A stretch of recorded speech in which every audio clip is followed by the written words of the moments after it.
भारतीय stock market पर एक कंप्लीट कोर्स में मैं आप सभी का स्वागत करता हूं। दोस्तों, ये हमारी क्लास नंबर 5 है, मॉड्यूल नंबर 1 की। अब से पहले हमने 4 क्लासें रिकॉर्ड की हैं। 4 क्लासों में हमने ऐसे 4 क्वेश्चनों के जवाब जाने हैं जो कि हर एक ट्रेडर के मन में आते हैं। और दोस्तों, धीरे धीरे हम इन 12 क्लासों की तरफ बढ़ेंगे। जैसे ही आप इन 12 क्लासों को फिनिश करोगे तो आपको पता चलेगा कि आपकी शेयर मार्केट से किस प्रकार दोस्ती होने लगी है। क्योंकि अब से पहले आप सिर्फ शेयर मार्केट को एक पैसा कमाने का जरिया समझ रहे थे, लेकिन देखिए, जब तक आप किसी व्यक्ति को जानोगे नहीं, उसके व्यवहार को नहीं जानोगे, तब तक आपको उससे दोस्ती नहीं होगी। आपको दोस्ती कब होगी? क्या मैं इसके व्यवहार को पहचानता हूं तो आपको शेयर मार्केट से दोस्ती होगी। तो दोस्ती होगी तो वो आपको पैसा देगा। लेकिन हम लोग क्या करते हैं, सीधे या तो ऑप्शन ट्रेडिंग के अंदर आते हैं या डायरेक्ट बिना कुछ जाने इन्वेस्टमेंट में घुस जाते हैं। चाहे देखिए ऑप्शन ट्रेडिंग हो, चाहे इन्वेस्टमेंट हो, चाहे कुछ भी आप लगा लो, अगर शेयर मार्केट में बिना सीखे आते हो तो दोस्तों आपको लॉस होगा ही होगा। क्योंकि शेयर मार्केट में अक्सर जो लोग आते हैं वो इस उम्मीद से आते हैं कि वो बहुत कम समय में बहुत ज़्यादा पैसा शेयर मार्केट से बना लेंगे। यहाँ भाई कोई किसी के पास भी ऐसी जादू की छड़ी तो है नहीं कि भाई बहुत कम पैसा बहुत कम समय में वो बना ले। जब शेयर मार्केट की असल ग्रोथ ही दोस्तों 18% से ज़्यादा नहीं है, मैं कह सकता हूँ कि औसतन एवरेज 18%, 15%, 18% के बीच में है, तो इससे ज़्यादा आप रिटर्न की कैसे सोच सकते हो? अगर इससे ज़्यादा आप रिटर्न की सोच रहे हो तो आपको ये भी समझ में आना चाहिए कि उसके लिए आपको किस तरह की तैयारी करनी है, आपको किस तरह का आपको अंदर पढ़ाई होनी चाहिए, किस तरह आप मार्केट को समझ सको ताकि आपको मार्केट में अच्छा प्रॉफिट हो सके। तो दोस्तों, इस 5वें क्वेश्चन में हम जो जवाब जानेंगे, एक ऐसा क्वेश्चन है जो अक्सर ट्रेडर पूछते नहीं है, लेकिन मैं जरूर आप लोगों से पूछना चाहूंगा। क्वेश्चन है हमारा कि मार्केट इतना वोलेटाइल क्यों है, आखिर ये ऊपर नीचे क्यों होता है मार्केट। आज का हमारा जो क्वेश्चन होगा वो होगा कि मार्केट वोलेटाइल क्यों है, मार्केट ऊपर नीचे क्यों होता है, मार्केट की वोलेटिलिटी को समझना क्यों जरूरी है, मार्केट की अस्थिरता को समझने के लिए आपको क्या क्या चीजों की आवश्यकता पड़ेगी। और दरअसल बात ये दोस्तों, देखिए, बिहेवियर जो फाइनेंस होता है, हमारा जो बिहेवियर फाइनेंस होता है, बिहेवियर फाइनेंस होता क्या है? पहले देखिए, बिहेवियर फाइनेंस होता है कि आपके मन के अंदर क्या चल रहा है, आपकी मनोदशा क्या कह रही है फाइनेंस के बारे में। आप सोचते कुछ हो, मार्केट कुछ और कर रहा है, आप सोच कुछ और लेते हो, जिसके कारण भी आपका मार्केट ऊपर नीचे होता है। तो बिहेवियर फाइनेंस की छोटी सी थ्योरी हम यहां समझने की कोशिश करेंगे। देखिए, बिहेवियर फाइनेंस के अनुसार एक व्यक्ति को 10,000 रुपये कमाने में जितनी खुशी होती है ना, उससे कई अधिक दुख उसको 10,000 रुपये गंवाने में होता है। इसका अर्थ है कि हमें एक ही रकम गंवाने और कमाने में जो भावनात्मक प्रक्रिया होती है वो बिल्कुल अलग अलग होती है। एक तरफ आप पैसा कमाने का जोश महसूस करते हो, तो वहीं दूसरी तरफ आप पैसा गंवाने का डर भी आपके अंदर पैदा हो जाता है। इसी डर से कई बार लोग गलत फैसले लेते हैं जो ट्रेडिंग और निवेश में नुकसान का कारण बन सकते हैं। मार्केट में डर और लालच की ये थ्योरी एक अलग तरह से काम करती है और इसे समझना बेहद आवश्यक है। इसको समझना बेहद आवश्यक है। क्यों आवश्यक है? देखिए, डर और लालच की थ्योरी किस तरह से काम करती है वो हम इसमें समझेंगे। बिहेवियर फाइनेंस आपका क्या है वो इसको हम यहां से शुरू करते हैं। तो दोस्तों, बिहेवियर फाइनेंस और मार्केट दोनों एक दूसरे के पूरक हम इसको कह सकते हैं, या एक दूसरे के समांतर हम इसको कह सकते हैं। ये एक दूसरे को समांतर चलते हैं। मान लीजिए, जब आप मार्केट को देखते हो कि कोई एक स्टॉक है, वो एक दिन 5% नीचे गिरता है, दूसरे दिन 10% ऊपर चले जाता है, फिर 5% नीचे आता है, फिर 10% ऊपर चले जाता है। आपका समझना कहाँ है? आपका बिहेवियर क्या कह रहा है इस जगह पर? आपका बिहेवियर कह रहा है कि मार्केट में 5% की ग्रोथ डेली एवरेजन इस जगह पे आ रही है, इस स्टॉक्स में।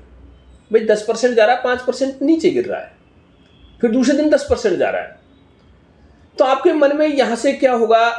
एक लालच उत्पन्न होगा और आप इसमें सोच के चले कि 50,000 रुपये का निवेश करते हो और साथ में आप अगर लीवरेज ले लेते हो, बहुत से लोग लेते हैं लीवरेज। जब आप लीवरेज लेते हो दोस्तों, अब यहाँ आपके बिहेवियर ने क्या कहा था कि मार्केट 5% डेली ऊपर जा रहा है, क्योंकि एक दिन 10% जाता है, दूसरे दिन 5% गिरता है।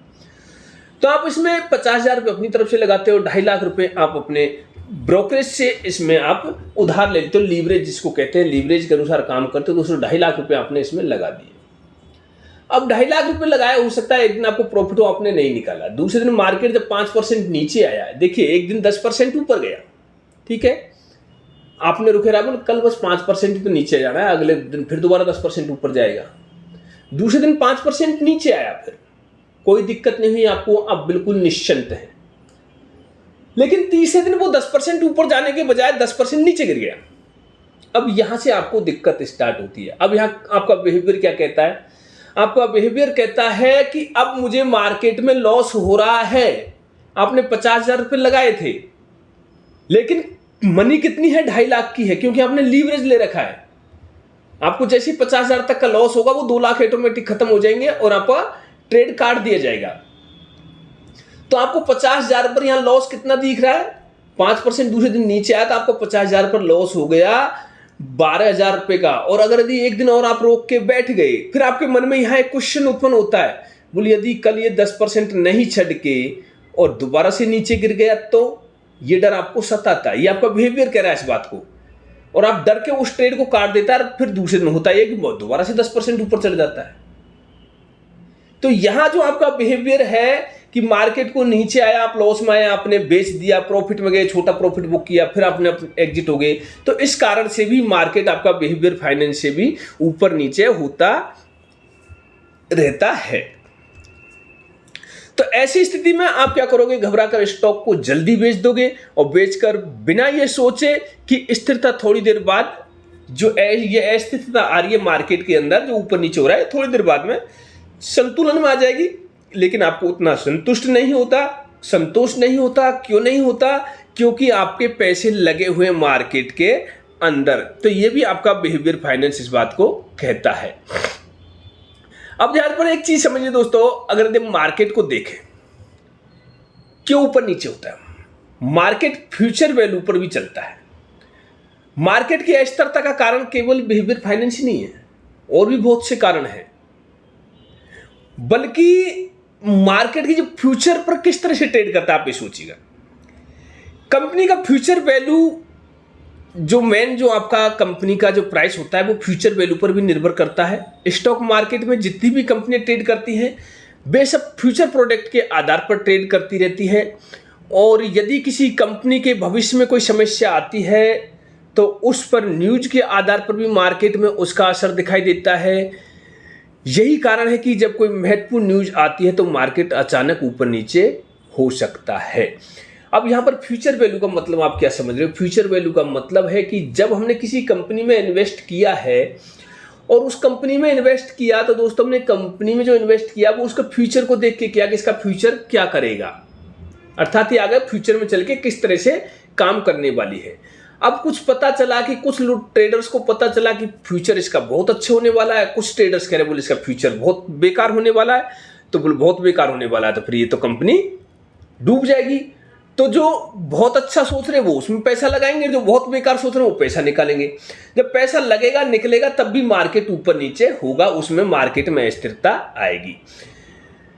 मैं आपको यहां पर एक उदाहरण से समझाने की कोशिश करता हूं। कंपाउंडिंग कैलकुलेटर के आधार पर अगर आप किसी भी अच्छी कंपनी में लंबे समय के लिए निवेश करते हो और आपको मार्केट के ऊपर नीचे होने से नहीं घबराना है, क्यों नहीं घबराना है? क्योंकि मार्केट की एक हिस्ट्री है कि मार्केट हमेशा ऊपर ही जाएगा। देखिए, चाहे मार्केट कितना भी नीचे चले जाओ, आखिरकार उसको जाना ऊपर ही है। अगर यदि आप कंपाउंड इंटरेस्ट पर काम करते हो, कंपाउंड इंटरेस्ट का मतलब है दोस्तों, आपको कंपाउंड इंटरेस्ट मिलेगा लंबे टाइम के अंदर। एक ये कंपाउंड इंटरेस्ट को मैं आपको आने वाली वीडियो में बताऊंगा कि किस तरह से आप लंबे टाइम में कंपाउंड इंटरेस्ट के साथ में अच्छा प्रॉफिट मार्केट से ले सकते हो। कई वीडियो मैंने बताया हुआ भी है आपको कंपाउंड इंटरेस्ट में, बट इसी कोर्स के अंदर कंपाउंड इंटरेस्ट को भी मैं आपको एक बार खोल के सिखाऊंगा पूरी तरह से कि आपको कंपाउंड इंटरेस्ट किस तरह से कैलकुलेट करना है और कैसे आपको कितने पैसे पर कितना कैलकुलेट हो सकता है। मैं आपको एक बात कह सकता हूं कि अगर यदि मान ली जाए आप आज के दिन में 1,000 रुपये लगाते हो और दोस्तों 20 साल के लिए आप 1,000 रुपये लगा देते हो, या फिर मैं कहता हूं 30 साल के लिए आप 1,000 रुपये लगा देते हो। दोस्तों 1,000 रुपये लगाते हो, 30 साल के लिए आप 1,000 रुपये लगा देते हो। आप अगर यदि 20 से 22% मार्केट से रिटर्न बनाते हो तो आपको 1,000 रुपये के लगभग 4.5 लाख रुपए की समथिंग आपको मिल सकता है। 1,000 रुपये से कितना मिल सकता है? 4.5 लाख तक का आपको प्रॉफिट उसमें हो सकता है। तो कंपाउंड इंटरेस्ट की ताकत वो मैं आपको आगे समझाने की कोशिश करूंगा। तो दोस्तों एक ये भी कारण है कि जब मार्केट में कुछ लोग होते हैं जो कंपाउंड इंटरेस्ट को नहीं समझ पाते कि कंपाउंडिंग इसमें किस तरह से काम कर रही है। कुछ लोगों को आप देखिएगा, आप मार्केट में पैसा लगाते हैं, 6 महीने बाद देखने लग जाते हैं, बोले यार इसमें तो पैसे नहीं बन रहे, या फिर इसमें तो मुझे 20% रिटर्न आ गया 6 महीने में ही। अब फिर वो क्या सोचेंगे, अगले 12 महीने में मेरा 40% हो जाएगा। ये नहीं होगा, वो वापस नीचे भी आएगा फिर दोबारा। तो आपको कंपाउंड तो वो ही मिलना है, 20-22% के आसपास आपको कंपाउंड मिलना है। किसी अच्छे स्टॉक्स में लगाया तो 1-2 साल के लिए अच्छा मिल सकता है, लेकिन हर एक कंपनी एक समय पर जाकर के निर्धारित करती है अपने कंपाउंड को कि जहां से मार्केट में वो फिर अपनी स्थिरता लाती है, ताकि वो फिर उसके बाद में ज़्यादा स्पीडली नहीं बढ़ेगी। जो भी कंपनी आप देखोगे आज बड़ी बड़ी कंपनियां हैं, सब तकरीबन स्थिर है, लेकिन जब उनकी शुरुआत आप देखोगे बहुत ही जल्दी ग्रोथ उन्होंने की थी, बहुत फास्टली ग्रोथ की थी। तो एक समय ऐसा आता है कि उसको रोकना पड़ता है, वो इतनी फास्टली ग्रोथ कंटिन्यू नहीं कर सकते। तो दोस्तों ये भी कारण एक होता है कि मार्केट में ऊपर नीचे जाता है। आकस्मिक कारण मार्केट में प्रभाव करते हैं जब तक। अब एक बात और सोचिए दोस्तों, जैसा कि मैंने अभी थोड़ी देर पहले आपको बताया था, इतिहास गवाह है कि मार्केट हमेशा ऊपर जाता है। ये मैंने आपको पहले बताया था। इतिहास बताता है कि बाजार जब ऊपर या नीचे होता है या फिर ऊपर बढ़ने की कोशिश करता है, बीच में देखिए चाहे कितने भी उतार चढ़ाव आ जाए, लेकिन हमेशा मार्केट क्या करेगा, ऊपर चढ़ने की कोशिश करेगा। यहां पर मेरा कहने का मतलब ये देखिए, मैं एक सिंपल सी साधारण सी भाषा में आपको समझाने की कोशिश करता हूं मार्केट में अस्थिरता क्यों है और क्यों मार्केट ऊपर नीचे होता है, कैसे आपको मार्केट में पैसे बन सकते हैं। 3 बात आप याद रखिए। यदि आप इन्वेस्ट कर रहे हो, कम से कम 20 साल का टाइम आपको लेके चलना है। चाहे आप ETF में करो, स्टॉक्स में करो, अच्छे स्टॉक्स ढूंढिए, फंडामेंटल ढूंढिए, जिनका हमारा कैपिटलाइज आप ये देख लीजिए, जिनका कैपिटल आपका टॉप 10 में आ रहा है, उनमें किसी भी 2-3 कंपनियों में आप इन्वेस्ट कर दीजिए, वहां से आपको बढ़िया रिटर्न मिल जाएगा। ज्यादा नहीं मिलेगा लेकिन रिस्क नहीं होगा। 20 साल में आपको पता चलेगा कि कितना रिटर्न आपको मिला है। असली रिटर्न का पता चलता है आपको 20 साल के अंदर। मार्केट ऊपर नीचे होने का कारण जो मैंने आपको बताया था, देखिए आपका बिहेवियर फाइनेंस हो जाता है, आपके अंदर डर के कारण भी मार्केट ऊपर नीचे होता है, आपकी लालच के कारण भी मार्केट ऊपर नीचे होता है, मार्केट में कोई आकस्मिक न्यूज आ जाती है उसके कारण भी ऊपर नीचे होता है, 2 देशों के अंदर कोई युद्ध छिड़ जाता है उसके कारण भी मार्केट ऊपर नीचे होता है, कई बार कई इलेक्शंस के जो कारण होते हैं वहां पर भी मार्केट ऊपर नीचे होता है। लेकिन उस ऊपर नीचे की हम यहाँ पर बात नहीं कर रहे हैं, हम बात कर रहे हैं डेली में मार्केट कभी 50 पॉइंट ऊपर, कभी 50 पॉइंट नीचे, हम उसकी ऊपर नीचे की बात कर रहे हैं। तो वो जो ऊपर नीचे होता है डेली का, कभी 50 पॉइंट ऊपर गया, फिर 50 पॉइंट नीचे आ गया, फिर 50 पॉइंट ऊपर गया, फिर 40 पॉइंट नीचे आ गया, तो वो आपके बिहेवियर फाइनेंस के कारण ये मार्केट इस तरह से ऊपर नीचे होता है। तो दोस्तों यहां पर मेरा निष्कर्ष है, मेरा कहने का मतलब ये है कि स्टॉक मार्केट में अस्थिरता हमेशा बनी रहेगी, हमेशा मार्केट ऊपर नीचे होता रहेगा। यदि आप ऐसे समझना चाहते हो तो आपको बिहेवियर फाइनेंस को नियंत्रण करना जरूरी है, बिहेवियर फाइनेंस को सीखना जरूरी है। डर और लालच पर काबू पा करके आप मार्केट से अच्छा प्रॉफिट अर्न कर सकते हो। सही समय पर धैर्य रख करके मार्केट में पैसे का इन्वेस्ट कीजिए और फिर सही समय आने का आप वेट कीजिए। सही समय क्या होता है मार्केट में इन्वेस्ट करने का और क्या समय होता है मार्केट से एग्जिट करने का, वो हम अगली क्लास में जानेंगे। दोस्तों मैं इस क्लास को ये कहते हुए यहीं पर ख़त्म करूंगा कि आपको मार्केट में पैसा जो बनता है वो एक लंबी अवधि पर बनता है, छोटी अवधि पर आपको ज़्यादा रिटर्न देखने को नहीं मिलेगा। मार्केट में पावर है जो कंपाउंड की पावर है। अगर कंपाउंड की पावर पर आप काम करते हो तो आपको मार्केट से अच्छा प्रॉफिट मिल सकता है। यहाँ पर दोस्तों अब तक हमने 5 क्वेश्चनों के जवाब जान लिए हैं। कल की जो वीडियो होगी उसमें हम जानेंगे क्वेश्चन नंबर 6 का जवाब, और उसके बाद में 6 वीडियोज और बचेंगी, जिसमें होगा दोस्तों हमारा एक हो जाएगा कि मार्केट में इन्वेस्ट करने का सही समय कौन सा है, जो बहुत ही इंपॉर्टेंट वीडियो होने वाली है, वो वीडियो नंबर 9 होगी। और उसके बाद में मॉड्यूल 2 को स्टार्ट करेंगे, 3rd 4th 5th और 7 8 तक हम इसमें ले जाएंगे। 2 मॉड्यूल्स इसमें छोड़ देंगे जो कि वो थोड़े से आउट ऑफ साइड के हैं, तो उनको हमारे को कोई जरूरत नहीं है, फिर भी कोशिश करेंगे, अगर टाइम रहा तो उनको भी लाने की कोशिश करेंगे। तो दोस्तों वीडियो को देखिएगा, समझ आता है आपको तो वीडियो को लाइक कर लीजिएगा।